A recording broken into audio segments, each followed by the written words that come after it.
সময়টা ছিল 2014, আমি তখন ক্লাস 4-এ পড়তাম। স্কুল থেকে গরমের বন্ধ দেওয়া হলো 1 সপ্তাহ। তো আমি বাসায় যেয়ে আম্মুকে বললাম, আম্মু অনেকদিন মামা বাড়ি যাই না, গরমের বন্ধ দিছে স্কুলে, তো মামাদের বাড়িতে বেড়ে আসি।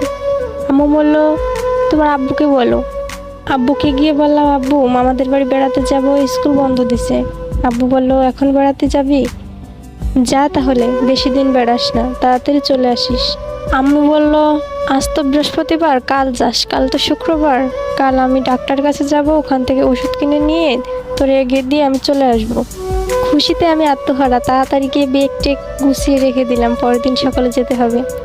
মামাদের বাসা আমাদের বাসা থেকে বেশি দূর না, 20 টাকার ভাড়া। আম্মু ওষুধ কিনে আমাকে মামা বাড়ি রেখে বাসায় চলে গেল। দিনটা খুব ভালোই কাটছিল আমার মামা বাড়ি গিয়ে। আমরা এক ব্যাচের কয়জন ছিলাম, মামাতো ভাই মামাতো বোন। অনেক ভালো লাগতো মামাদের বাড়িতে গেলে। মাঝখানে একটা দিন চলেও গেল। রোববার সকালবেলা খাওয়া দাওয়া শেষ করে বাড়ির পিছনের বাগানটাতে খেলা করছিলাম কয়জন মিলে। হঠাৎ করে দেখি আমার আব্বু এসে বলতেছে, তামান্না এদিকে আয়। আমি বললাম, আব্বু তুমি কখন আসলা?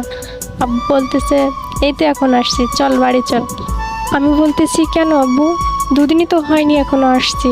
আব্বু বলতেছে, তোকে ছাড়া ভালো লাগে না, বাড়িটা ফাঁকা ফাঁকা লাগে, চল আমার সাথে চল, বাজার করে নিয়ে ওদিক দিয়ে চলে যাব। সেদিন ছিল হাটের দিন, আমাদের ওখানে হাট বসতো রবিবারে। আমিও জেদি বাচ্চা, আমি বললাম না আমি যাব না এখন, তুমি চলে যাও, আমি কদিন থেকে তারপর যাব। আমার আব্বুর মুখটা কেমন জানি ভারী হয়ে গেল। 20 টাকা হাতে দিয়ে বলল, আচ্ছা ঠিক আছে, কিছু কিনে খাস। তাই বলে বেশিক্ষণ আর দাঁড়ালো না আব্বু, তাড়াতাড়ি বাড়ির দিকে রওনা দিল।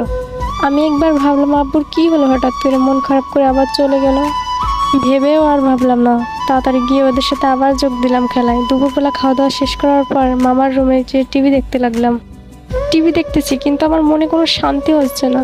চোখ দিয়ে মনে হচ্ছে চোখগুলো কেমন বের হয়ে যাচ্ছে, আমার পরানটা উতলা লাগছে খুব।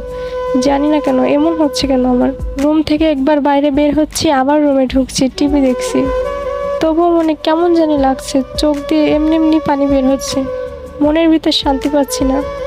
হঠাৎ করে কে জানি আমার আন্টির ফোনে ফোন দিছে। ফোন দেওয়ার পর 4-5 জনে মিলে পিস পিস করে কী জানি বলছে।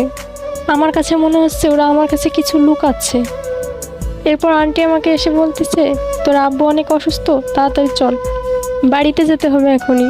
এর ভিতর মামা দৌড় দিয়ে এসে বলতেছে, তামান্না কোথায়? তামান্না, ওকে কেউ কিছু বলিস না, তাড়াতাড়ি রেডি হ, তামান্নার আব্বু বাজার করতে গিয়ে স্ট্রোক করছে। দৌড় দিয়ে ঘর থেকে বের হলাম। বললাম, আন্টি কি হয়েছে? আব্বুর কি হয়েছে? বলতেছে, তোর আব্বু অনেক অসুস্থ, তাড়াতাড়ি চল, কিচ্ছু হয় না, সব ঠিক হয়ে যাবে। এই কথা বলে আন্টিও কান্না করা শুরু করছে। আন্টির কান্না দেখে আমারও খুব কান্না পাচ্ছে। আমি মনে মনে ভাবতেছি, একটু আগেই আমার আব্বু আসছিল আমার কাছে, কি হলো, হঠাৎ এমন হলো কেন?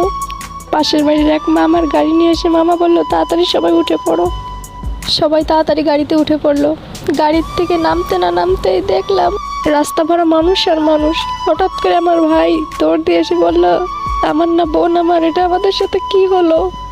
বাড়ির উঠোনের সামনে যেতে না যেতেই দেখলাম মরা খাটিয়ার উপর শুয়ে আছে আমার আব্বু। আমার আম্মু ঘরের ভিতর চিৎকার করছে আর কান্না করছে।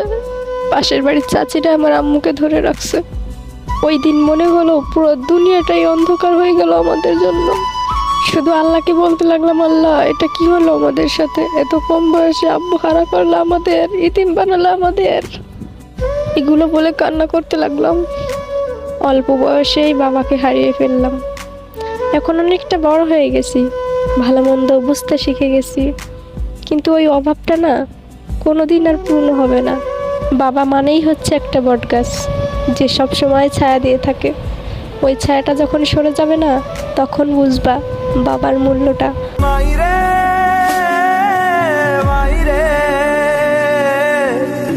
मुझसे ही रूठी मेरी परछाई।